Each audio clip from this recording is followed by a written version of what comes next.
offrirle un caffè? No, grazie, l'acqua va benissimo. Come stai? Bene. Prego. Grazie.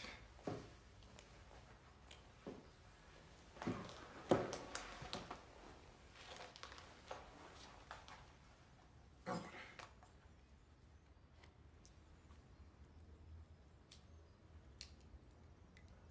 Pasolini, you have launched a single-handed attack on institutions, ideologies, individuals, forces.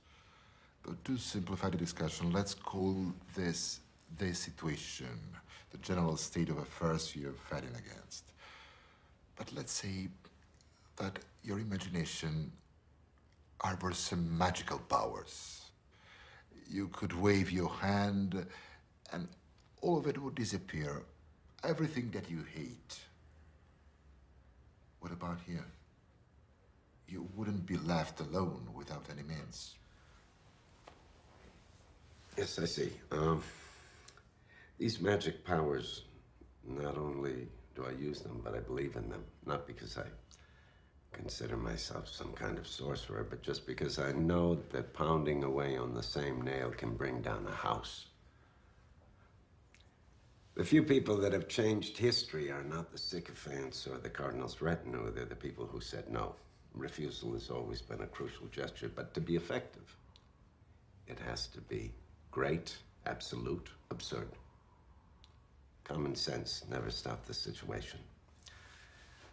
So, we have 3 questions. What is the situation? Why should it be stopped or destroyed? And in what way? Then to describe the situation. You're well aware that your writings, your language, have the effect of sunlight filtering through dust. Beautiful, but hard to understand. Oh, thank you for the image of the sunlight, but I ask for much less. I'm asking you simply to look around and see the tragedy. What is the tragedy? The tragedy is there are no more human beings. There are only strange machines colliding into each other. And this tragedy starts with the universal, compulsory, perverted system of education that shapes all of us, from the so-called ruling class right down to the poor. It pushes us towards the arena of having things, everything, at any cost. That's why we all want the same things and behave in the same way. So, if I have access to a political committee or inside stock information, I use that, or I use a crowbar. And when I use that crowbar, I work my violence so I can get what I want. Why do I want it? Because they have told me it's a virtue to want it. I'm expressing my right, my virtue. I'm an assassin and a good man. But now, people don't stop short of murder.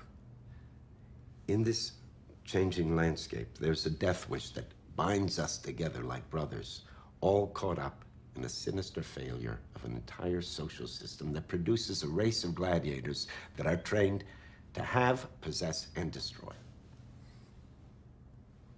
Then you have a street little shop of boys without education, ignorant and happy.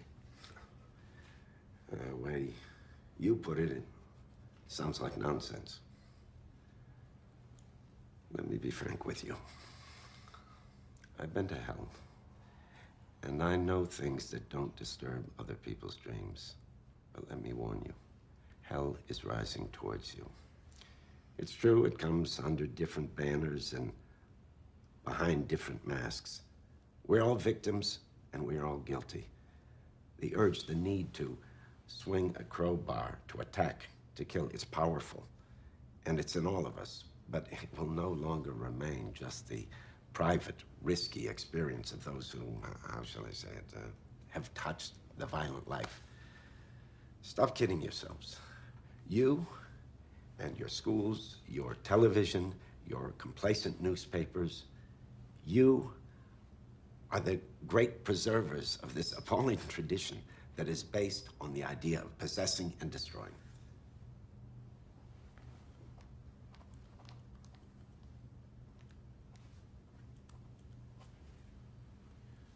Then Return to my original question. With a wave of your hand, you abolish everything. Education system, elected officials, television itself. If you do away with all of this, what will you have left? Everything. I'll have everything. Myself, my life in the world, seeing, working, understanding, my books, my films.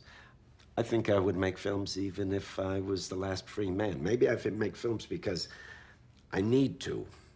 I like it, I feel like it, so I do it. I either kill myself or I do it.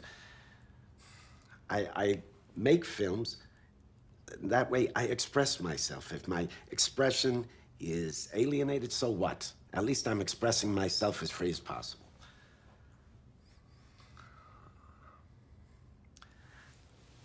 I don't want to talk about myself anymore. I've already said too much. Everyone knows I pay the consequences for my actions. Maybe I'm wrong, but I just want to say that we're all in danger. If this is your view of life, I don't know if you accept the question. How do you plan to avoid the danger and the risk that you describe?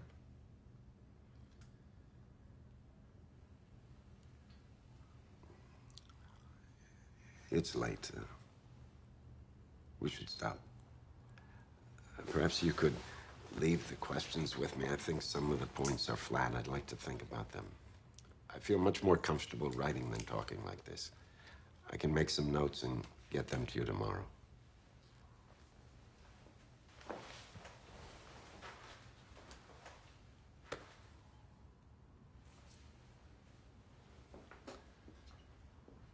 Do you have a title?